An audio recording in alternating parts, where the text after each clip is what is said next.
नमस्कार दोस्तों, बिरसा की ऑनलाइन क्लास में आपका एक बार फिर से स्वागत है। आज हम सर्वनाम के बारे में पढ़ेंगे। सर्वनाम के कितने प्रकार हैं, इन सब के बारे में।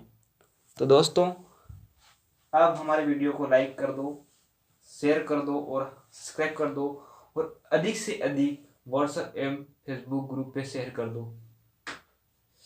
दोस्तों, आपका लाइक ही है हमारा मोटिवेशन है, जो हमें मोटिवेशन प्रदान करता है। अब सर्वनाम, इस सर्वनाम का पहले हम अर्थ देखेंगे कि इसका अर्थ क्या होता है। अर्थ की बात करें तो सबका नाम, सर्वनाम का अर्थ होता है सबका नाम।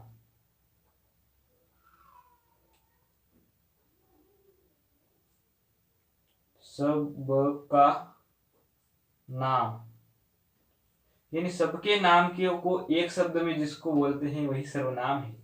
जैसे हम पहले उदाहरण लिखेंगे, राम जा रहा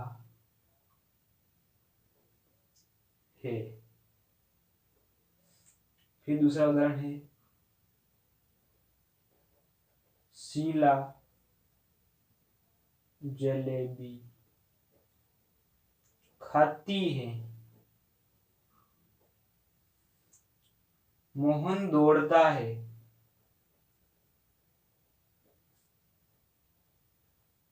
मोहन दौड़ता है। राकेश सो रहा है।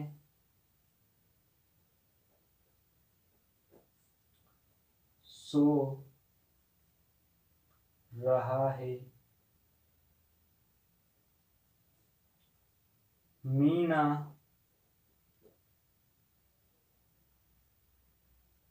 दूध पीती है। मीना दूध पीती है। ये जो सभी शब्द दे रखे हैं, ये किसी व्यक्तियों के नाम है, पर्टिकुलर नाम है। राम, शीला, मोहन, राकेश, मीना। तो हम इन सभी को एक साथ क्या बोलेंगे? संज्ञा बोलेंगे। और मैं इनके साथ आगे क्या लगा देता हूं? वह, वह, वह, वह, तो वह। और मैंने किसके आगे लगाया? इन राम, सीता, मोहन, राकेश, मीना। अगर हम राम ना बोल के वह बोलते हैं तो वह जा रहा है, वह जलेबी खाती है, वह दौड़ता है, वह सो रहा है, वह दूध पीती है। अगर संज्ञा के स्थान पर हमें वह लिख देते हैं, उसको बोलते हैं सर्वनाम। क्या बोलते हैं? सर्वनाम। इन सभी नामों को एक साथ लिखा जाता है, इसको बोलते हैं सर्वनाम। इसे ये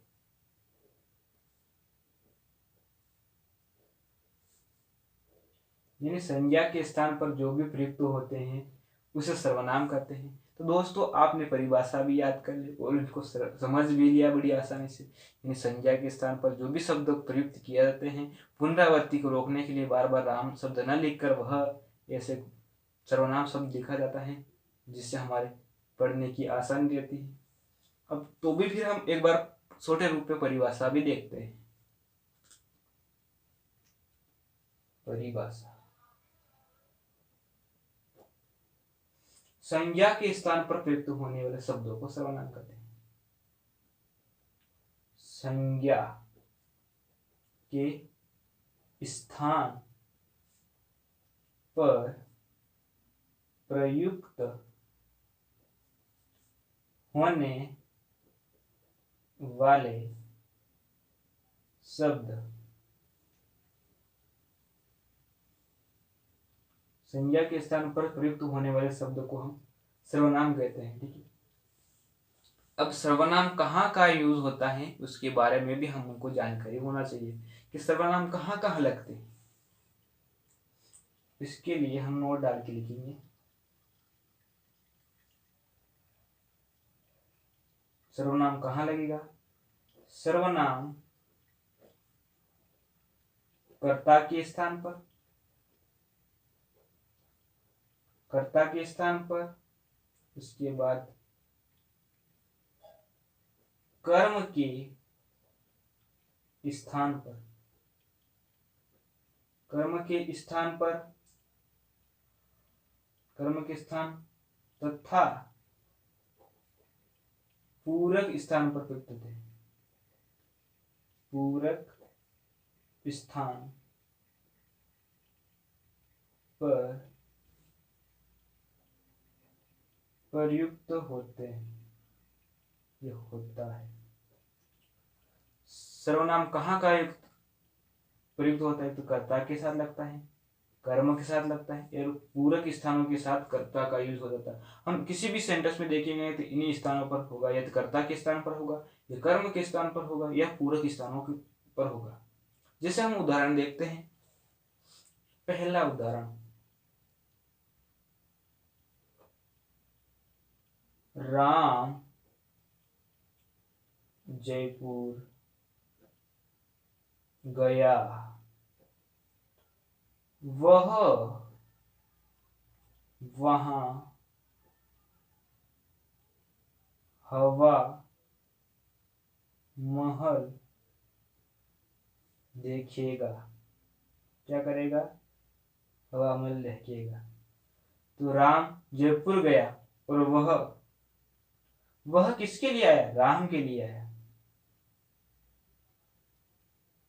और कहाँ गया? वहां हवा में लेकेगा, वहां यानी कहाँ? वहां जयपुर। यानी पूरक स्थानों पर भी हम सर्वनाम का यूज करते हैं। दूसरा उदाहरण लेते हैं। राम ने रावण को मारा, वह राक्षस था। क्या था? राक्षस था। राम ने रावण को मारा और वह राक्षस था। वह किसके लिए आया? रावण के लिए आया। तो कर्म है, रावण क्या है? कर्म है। तो कर्म के स्थान पे भी हो जाता प्रयुक्त। ये कर्ता के स्थान पर, जैसे ऊपर देखा हुआ है, कर्ता के स्थान पर भी होता है।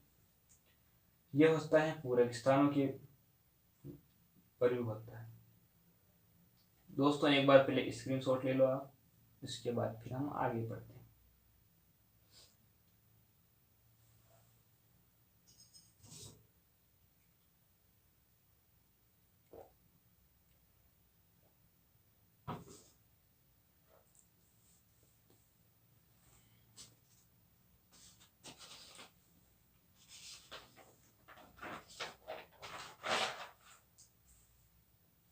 तीसरा उदाहरण लेते हैं अपन।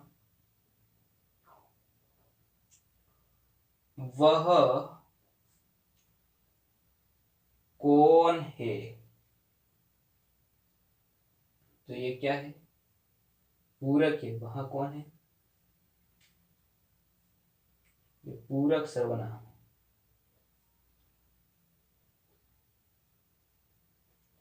इन्हें पूरक स्थानों पर जो प्रयुक्त होता है पूरक सर्वनाम है।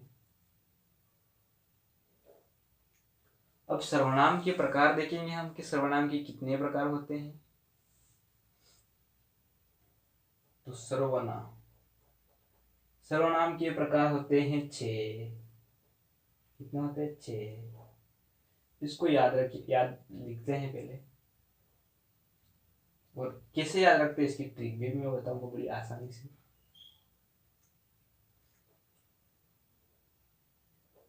पुरुषवाचक सर्वनाम। दूसरा है निश्चयवाचक सर्वनाम। तीसरा है अनिश्चयवाचक।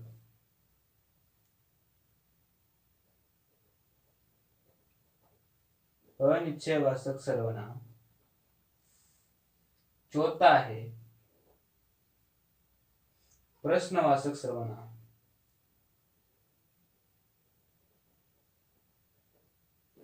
प्रश्नवाचक सर्वनाम। और 5वां है संबंधवाचक।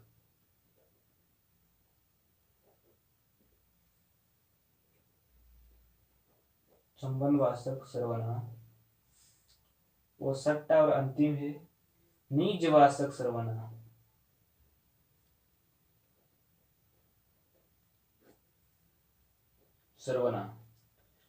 अब इनको याद करने के लिए एक छोटी सी ट्रिक है। कभी कभी याद नहीं होता और क्वेश्चन यहीं से आ जाता है, निम्नलिखित में से कौन सर्वनाम का प्रकार नहीं है। अब उनको याद नहीं रहता है, कभी कभी भूल जाते हैं, इसलिए याद रखने के लिए छोटी सी ट्रिक है जिसका इस्तेमाल भी करेंगे। ट्रिक, एक पुरुष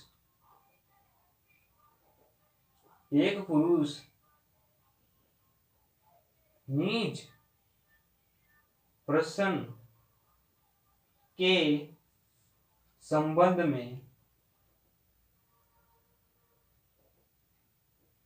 एक पुरुष निज प्रश्न के संबंध में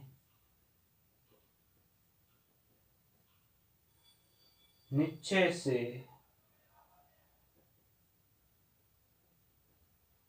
अनिश्चय में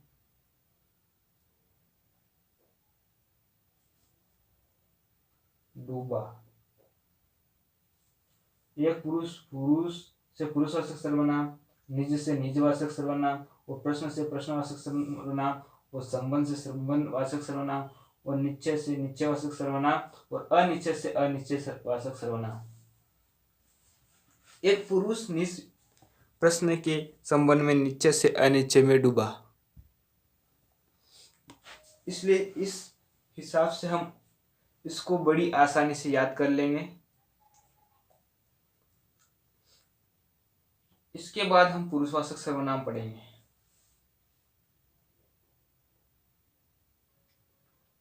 पुरुषवाचक सर्वनाम एक एक को हम बड़े विस्तार के साथ पढ़ेंगे, और सबसे बड़ा सर्वनाम भी है पुरुषवाचक है, जिनके 3 भाग है, उत्तम, मध्यम और अन्य पुरुष।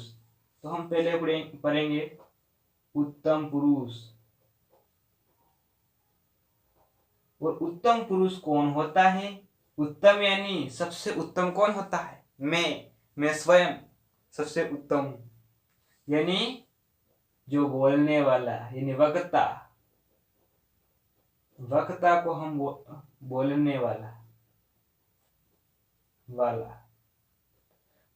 वाला को हम उत्तम बोलते हैं। जैसे शब्द आएंगे, मैं, हम,